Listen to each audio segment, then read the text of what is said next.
আসসালামু আলাইকুম ফ্রেন্ডস, অ্যাডজেট শিক্ষায় আপনাদেরকে স্বাগতম। আপনারা সবাই কেমন আছেন? আশা করি সবাই ভালো আছেন। বরাবরের মতো আপনাদের সাথে আছি আমি সাইফুল ইসলাম। চলে এসেছি নতুন একটি টিউটোরিয়াল নিয়ে। সো আজকের টিউটোরিয়ালটি কোন বিষয়ের উপর হতে চলেছে সেটা নিশ্চয়ই আপনারা টাইটেল এবং থাম্বনেল দেখে অলরেডি বুঝে গেছেন। তো আমি কথা বাড়াবো না, চলে যাব মেইন টিউটোরিয়ালে। আর মেইন টিউটোরিয়ালে যাওয়ার আগে একটা কথা বলে নিতে চাই, আপনি যদি আমার চ্যানেলে নতুন হয়ে থাকেন তাহলে অবশ্যই আমার চ্যানেলটি সাবস্ক্রাইব করে নোটিফিকেশন বেলটি অন করে দিবেন। আর যারা অলরেডি সাবস্ক্রাইব করে রেখেছেন তাদেরকে অনেক অনেক ধন্যবাদ। যারা আমার এই ভিডিওটি ফেসবুক থেকে দেখছেন তারা আমার পেজটি ফলো করে সাথেই থাকবেন। তো চলুন চলে যাই মেইন টিউটোরিয়ালে।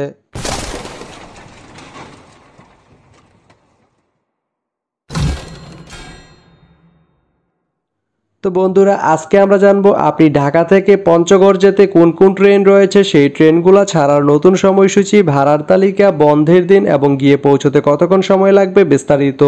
তো আমি যদি প্রথমে আপনাদেরকে ভাড়ার তালিকাটা দেখিয়ে দেই, আপনি ঢাকা থেকে পঞ্চগড় যেতে বা বীর সিরাজুল ইসলাম রেলওয়ে স্টেশন যেতে এস চেয়ার বা শুভন চেয়ার যে সিট, এর মূল্য পড়বে 695 টাকা।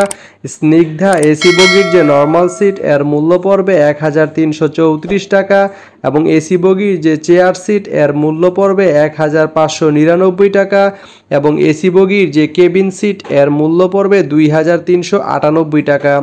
এখন আমি যদি আপনাদেরকে ট্রেনের সময়সূচিগুলো বলে দেই, আপনি ঢাকা থেকে পঞ্চগড় যেতে প্রথমে যে ট্রেনটি রয়েছে সেটি হচ্ছে একতা ট্রেনটি ঢাকা থেকে ছাড়বে সকাল 10টা 15 মিনিটে এবং এটি পঞ্চগড় গিয়ে পৌঁছবে রাত 9টায়। এই ট্রেনটির কোনো অফ ডে নেই।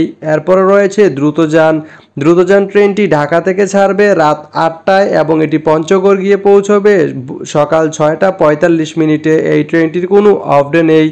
এরপরে রয়েছে পঞ্চগড় এক্সপ্রেস ট্রেনটি ঢাকা থেকে ছাড়বে রাত 11টা 30 মিনিটে এবং এটি পঞ্চগড় গিয়ে পৌঁছবে সকাল 9টা 50 মিনিটে।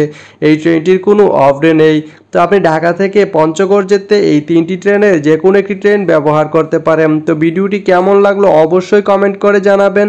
আর ভিডিওটি যদি ভালো লেগে থাকে বা আপনার কোনো উপকারে এসে থাকে তাহলে ভিডিওতে একটা লাইক করে দিবেন, কারণ আপনার একটা লাইক আমাকে অনেক ইন্সপায়ার করে নতুন নতুন আরও ভিডিও বানাতে।